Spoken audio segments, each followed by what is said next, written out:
né? É o voto. Agora o sufrágio, acho que depois de 34, a Constituição de 34, ele se tornou universal, as mulheres passaram a votar. Então não dá pra falar que a gente tinha uma democracia completa, talvez até 34. Mas, olhando direito, por que eu não considero a nossa democracia uma democracia, de fato? A maior parte das pessoas, especialmente nas eleições municipais, votam sob pressão ou estímulo ilegal, que é o sistema de compra de votos. A participação política das pessoas é mediada por cartórios, que são os partidos políticos, que não dão um acesso pleno ao exercício da cidadania numa democracia. Portanto, vamos falar da democracia que a gente tem de 88 para cá. De 88 para cá, a gente tem um regime partidário em que você não consegue ter candidaturas independentes e você tem que estar condicionado no município, no estado ou para concorrer a uma eleição federal a um partido e aos desígnios daquele partido. E montar partido se tornou cada vez mais difícil. Então, é uma participação, vamos dizer, democrática que a gente tem relativa. E na hora que você vai exercer o voto, ou melhor, desculpa, na hora que você vai disputar a eleição, você vai disputar a eleição contra um sistema em que o eleitor comete um crime vendendo voto. E, assim, os eleitores mais pobres, em geral, cometem esse crime. Eu não vou me queimar falando disso, mas assim é real. Milhões de eleitores mais humildes ao redor do Brasil vão trocar o voto por um favor. E depois, quando o vereador eleito, ainda ficava indo bater na porta do vereador. Preciso de uma cadeira de rodas. Não, consegue um saco de cimento. Não, furou o pneu da minha Kombi. É real. O Faustino, por exemplo, que é o nosso vereador em Natal, ele tem que botar uma placa. Não vou dar nada pra você. Se você está pedindo favor, vai embora.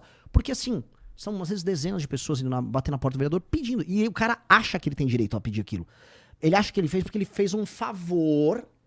É uma troca, uma transação. Eu fiz um favor em votar você e fazer meus parentes votar em você. Em troca, você tem que me dar coisas. Porque eu sou o seu parceiro. Não é que o eleitor é uma vítima. O eleitor não é uma vítima. Porque a gente trata, às vezes, as pessoas como se fossem retardados, sabe? Tipo, esse eleitor é uma vítima. Não, o eleitor também sabe o que ele tá fazendo. O que ele entende como política não é o que a gente aqui entende. Entendi. Ele entende como política assim, eu participo aqui, esse cara me representa, ele cuida de mim, e eu também cuido dele, eu também trago os votos pra ele. Tem que me ajudar com isso aqui. Isso não é democracia. Isso é o clientelismo, o coronelismo adaptado para regras burocráticas mais modernas, mas a gente ainda tá no século XIX, em certa medida. Entendi. E isso pra mim não é democracia. Um lugar onde, vamos dizer, as eleições municipais se dão sob a lógica da compra de votos, chamar isso de democracia, cara, é meio cômico. Então, para resolver isso daí, a gente precisava dar um jeito na nossa realidade de escassez, né? Porque, assim, esses caras que nem você tá falando, e eu já vi lá numa cidadezinha que eu frequentava lá na Baixada Fluminense, que a galera vendia voto mesmo, assim, não é nem muito incomum, nem sequer muito escondido. Mas geralmente a galera que tá num sufoco assustador. Então, enquanto a gente tiver essa realidade de uma escassez, especialmente concentrada nessas cidadezinhas aí, não tem jeito. A gente ia precisar realmente de uma maneira que fizesse com que todo mundo saísse dessa realidade, ainda que seja pelo que você está propondo aí, com essas metas dos prefeitos ou de quem está ali. Isso seria uma outra coisa que seria, vamos dizer, ganhos de produtividade e competitividade do Brasil, para o Brasil crescer economicamente e isso se irradiar para a base da população. A população não achar que cometer um crime é uma ação válida de 2 em 2 anos para melhorar a vida. Porque tem dois caminhos. Um caminho é o caminho basicamente de punir de maneira muito grave. Por exemplo, uma coisa que eu não cheguei a falar com figuras do judiciário, mas acho que é interessante propor acham correto prender e dar aquelas penas, vamos dizer, bastante pesadas para aquelas pessoas que foram presas do 8 de janeiro? Eu acho que aquelas pessoas que cometeram o crime, eu acho que tem que ter punição para elas. Mas as penas estão bem exageradas. Então parece que cometer um crime contra a democracia é um negócio muito sério aqui. E o político que compra voto?